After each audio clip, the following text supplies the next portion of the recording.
Atos dos Apóstolos. Capítulo 5.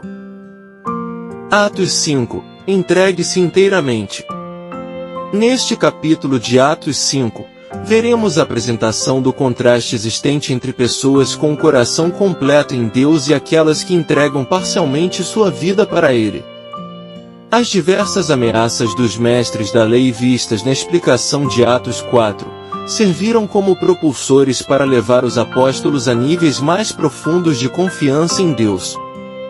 Nos relatos de Atos 5, a Igreja de Cristo continuava crescendo e os apóstolos viviam maravilhas extraordinárias após serem capacitados pelo Espírito Santo. Mas ao passo que a Igreja crescia, a perseguição dos mestres da lei aumentava. Além disso, dois integrantes dos crentes, Ananias e Safira, agiram de modo desprezível. E como os mestres da lei dão ênfase à diferença de quem serve e não serve ao Senhor. Dessa forma, importantes ensinamentos são trazidos neste estudo para você não se contentar com uma comunhão superficial e rasa com Deus, mas buscar uma profunda intimidade com Ele. Então acompanhe a seguir a análise completa do estudo de Atos 5 e entenda mais sobre como ter uma vida inteiramente voltada ao Senhor. Atos 5. Contexto histórico. O evangelista Lucas, depois de mencionar o ato de generosidade de Barnabé no final de Atos 4, decidiu contar a história de duas pessoas que não estavam em unidade com os crentes, e muito menos agindo como alguém deles. Ananias e Safira eram membros da igreja primitiva, e mesmo com tantas maravilhas operadas pelo Senhor dentre o povo, os dois não deixaram os comportamentos pecaminosos para trás, e agiram de má fé. Em seguida, o evangelista trouxe informações sobre o crescimento contínuo da igreja, bem como o aumento do conflito entre os apóstolos e mestres da lei. Enquanto morte, fúria e inveja foram o resultado de Ananias e Safira, e dos falsos mestres daquele tempo. A alegria do Espírito Santo enchia o coração daqueles que eram completamente devotos e obedientes ao Senhor. O preço de uma entrega pela metade. Versículos 1 a 11. Mas um certo homem chamado Ananias, com sua esposa Safira, vendeu uma propriedade. E reteve parte do valor, sabendo também sua esposa, e trazendo uma parte, a colocou aos pés dos apóstolos. Mas Pedro disse: Ananias, por que Satanás encheu o teu coração, para que mentisses ao Espírito Santo, e retivesses parte do valor da terra? Guardando-a, não ficava para ti? E, após ser vendida, não estava em teu próprio poder? Por que concebeste esta coisa em teu coração? Tu não mentiste aos homens, mas a Deus. E Ananias, ouvindo estas palavras, caiu e entregou o Espírito. E um grande temor veio sobre todos os que ouviram estas coisas. E, levantando-se os jovens, enrolaram-no, e, carregando-o para fora, sepultaram-no. E houve um intervalo como de 3 horas, e entrou sua esposa, que não sabia o acontecido. E Pedro lhe disse: Dize-me, vendestes portanto aquela terra? E ela disse: Sim, portanto. Então, Pedro lhe disse: Por que os pusestes de acordo em tentar o Espírito do Senhor? Eis que os pés dos que sepultaram o teu marido estão à porta, e carregarão a ti. E ela imediatamente caiu aos seus pés, e rendeu o Espírito. E, entrando os jovens, acharam-na morta e a levaram, e sepultaram-na junto de seu marido. E houve um grande temor em toda a igreja, e sobre todos os que ouviram estas coisas. Ananias e Safira venderam uma propriedade para contribuir nas finanças do ministério dos apóstolos e da Igreja de Cristo. Mas pela ganância e egoísmo, os dois retiveram uma parte do dinheiro da venda e entregaram o restante do valor como se aquilo fosse tudo o que eles tinham arrecadado. Eles mentiram para o Espírito de Deus, pois a oferta não era destinada aos homens, mas para o Senhor. Por isso, O Espírito Santo conduziu o apóstolo Pedro nessa situação que culminou na morte de Ananias e Safira, trazendo grande temor para todos da igreja. Além disso, quando alguém faz uma oferta, Deus não olha para a oferta em si, mas para o coração daquele que a realizou. Jeremias 17 versículo 10 diz o seguinte: Eu, o Senhor, examino o coração e provo os pensamentos. Dou a cada pessoa a devida recompensa, de acordo com suas ações.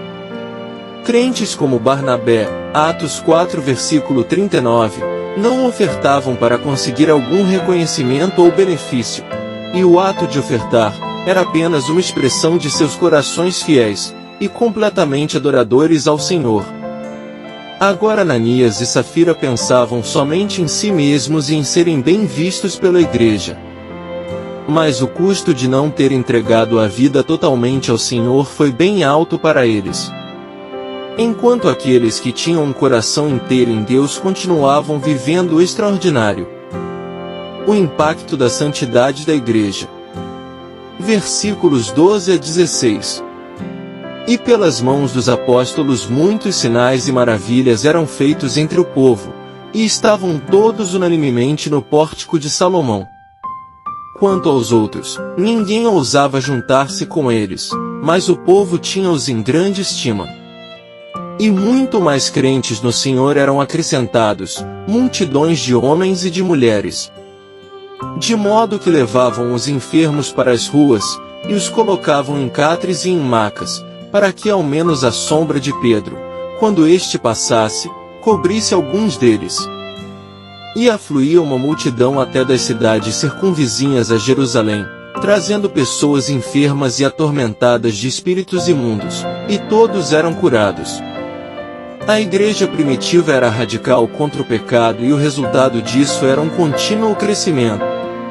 Sinais e maravilhas continuavam acontecendo em grande número e até mesmo a sombra de Pedro era o suficiente para Jesus realizar mais um milagre. Deus só pode agir dessa forma onde há completa liberdade para Ele operar, e isso só acontece quando pessoas assumem um compromisso genuíno com Ele e vivem em santidade. No entanto, quando o Senhor e o Espírito não são recebidos na vida de alguém, o pecado continua tendo domínio, como acontecia com os mestres da lei. A mente dos homens é deturpada pelo pecado. Versículos 17 e 18.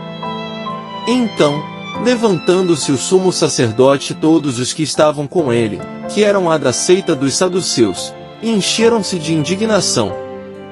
E lançaram suas mãos nos apóstolos, e os puseram na prisão pública. Os mestres da lei invejavam o crescimento da igreja e a forma como Deus usava os apóstolos, o que levou eles a ordenarem novamente a prisão dos apóstolos.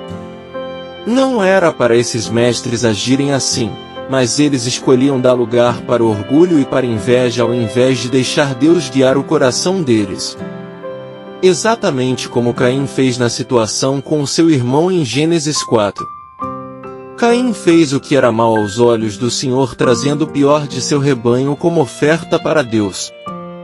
Agora Abel fez o que era certo e trouxe para oferecer como oferta os melhores animais do seu rebanho. Obviamente, Caim teve a oferta rejeitada e a de Abel foi aceita pelo Senhor.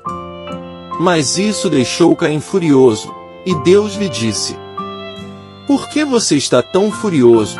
O Senhor perguntou a Caim: "Por que está tão transtornado? Se você fizer o que é certo, será aceito.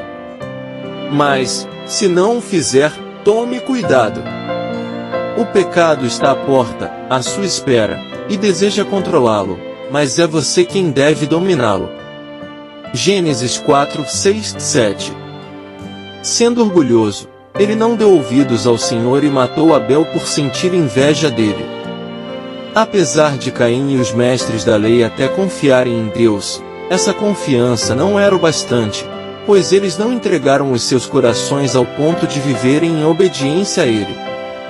A natureza pecaminosa só pode ser controlada por um coração completamente voltado para Deus, e quem não se entrega totalmente a Ele em algum momento será dominado por esse instinto natural. Quando domina alguém, o pecado não permite às pessoas enxergarem os próprios erros e deturpa sua maneira de pensar.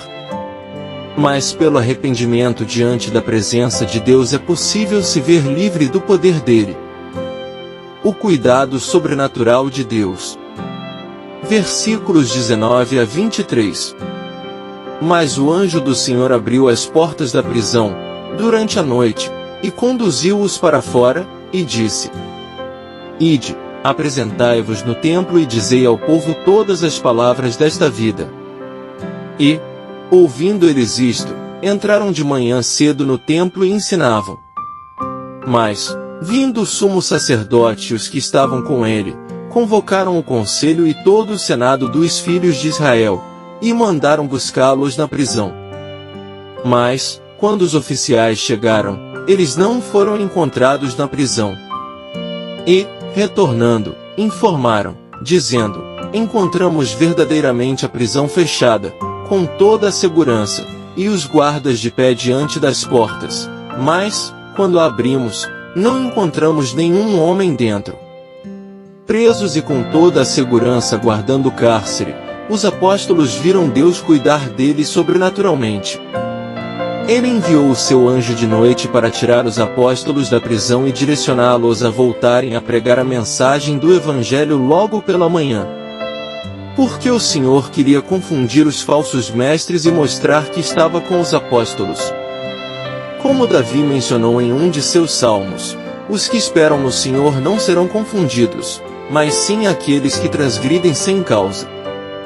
Além disso, o cuidado sobrenatural de Deus é exclusivo para aqueles que vivem à sua vontade, e Ele não iria desamparar os apóstolos naquele momento. Não deixe o seu lugar. Versículos 24 a 33. Ora, quando o sumo sacerdote e o capitão do templo, e os principais dos sacerdotes ouviram estas coisas, e eles duvidaram deles, e no que isto daria. E, chegando anunciou-lhes, dizendo: Eis que os homens que colocastes na prisão estão no templo, postos em pé, ensinando ao povo. Então, foi o capitão com os oficiais e os trouxeram sem violência, porque temiam que o povo pudesse apedrejá-los. E, quando os trouxeram, eles o colocaram diante do concílio. E o sumo sacerdote perguntou-lhes, dizendo: Não vos ordenamos expressamente que não ensinasseis nesse nome? E eis que enchestes Jerusalém com vossa doutrina, e intentais lançar o sangue desse homem sobre nós. Então, Pedro e os outros apóstolos responderam e disseram: Devemos antes obedecer a Deus do que aos homens. O Deus de nossos pais ressuscitou a Jesus, ao qual vós matastes, pendurando-o no madeiro. A este Deus exaltou com a sua destra, para ser príncipe e salvador, para dar arrependimento a Israel, e perdão dos pecados. E nós somos suas testemunhas acerca destas coisas, e também o Espírito Santo, o qual Deus deu aos que lhe obedecem. Quando eles ouviram isto, se enfureceram e deliberaram matá-los. A confiança dos apóstolos no Senhor era inabalável, e mesmo diante de vários mestres daquele tempo, eles não deixaram a sua posição de servos de Deus. Eles reforçaram o seu pensamento a respeito dos mestres, o que fez eles ficarem furiosos. Como Caim, eles queriam matar quem era agradável a Deus, mas dessa vez Deus não permitiu isso acontecer. Agindo Deus, quem impedirá? Versículos 34 a 39. Então, levantando-se no conselho um certo fariseu de nome Gamaliel, doutor da lei, respeitado por todo o povo, mandou que colocassem os apóstolos para fora por um momento. E disse-lhes: Homens de Israel, acautelai-vos quando ao que pretendes fazer ao tocardes nestes homens. Porque, antes destes dias, levantou-se Teudas, dizendo ser alguém, a este se ajuntou um número de uns 400 homens, o qual foi morto, e todos os que lhe obedeceram foram dispersos, e reduzidos a nada. Depois deste homem, levantou-se Judas da Galiléia nos dias do censo, e atraiu muitas pessoas após ele. Este também pereceu, e todos os que lhe obedeceram foram dispersos. E agora eu vos digo, abstenham-se destes homens, e deixai-os, porque se este conselho ou esta obra é de homens, isso vai acabar em nada. Mas, se é de Deus, não podereis destruí-los, para que não sejais achados lutando contra Deus. Enquanto os apóstolos não deixassem o seu lugar, o Senhor iria continuar agindo através deles e ninguém iria impedir isso. Dessa forma, Deus usou Gamaliel naquele momento para livrá-los das mãos dos outros mestres da lei. Porque o Senhor não permite o seu povo passar por aflições maiores do que a sua capacidade de suportá-las e sempre dá alguma saída para ele superar a dificuldade. Alegres pela aflição. Versículos 40 a 42. E concordaram com ele. E, chamando os apóstolos, os açoitaram e lhes ordenaram que não falassem em nome de Jesus, e os deixaram ir. E eles partiram da presença do conselho, regozijando-se de terem sido considerados dignos de sofrer vergonha pelo seu nome. E diariamente, no templo e em cada casa, eles não cessavam de ensinar e de pregar a Jesus Cristo. O discurso de Gamaliel convenceu os mestres da lei e eles soltaram os apóstolos, mas antes disso eles mandaram açoitá-los para deixá-los amedrontados. Entretanto, eles saíram alegres do sinédrio, porque foram considerados dignos de serem humilhados pelo nome de Jesus. A fé deles era madura e nem a morte, como podemos ver no estudo de Atos 6, era o suficiente para eles deixarem de cumprir a vontade de Deus. Conclusão. Por fim, o estudo de Atos 6 convida a todos para terem um coração entregue ao Senhor. Entregar o seu coração parcialmente permite as trevas invadirem a sua vida, deixando você vulnerável ao controle do pecado. Mas entregá-lo totalmente irá guiar você para um estilo de vida digno e que glorifica ao Senhor. Não seja raso e nem superficial por aquele que foi nas profundezas para salvar você. Busque-o de todo o coração porque na presença dele existe muito mais do que você pode imaginar. Graça e paz por parte de nosso Deus e Pai e de nosso Senhor Jesus, estejam sobre nossas vidas.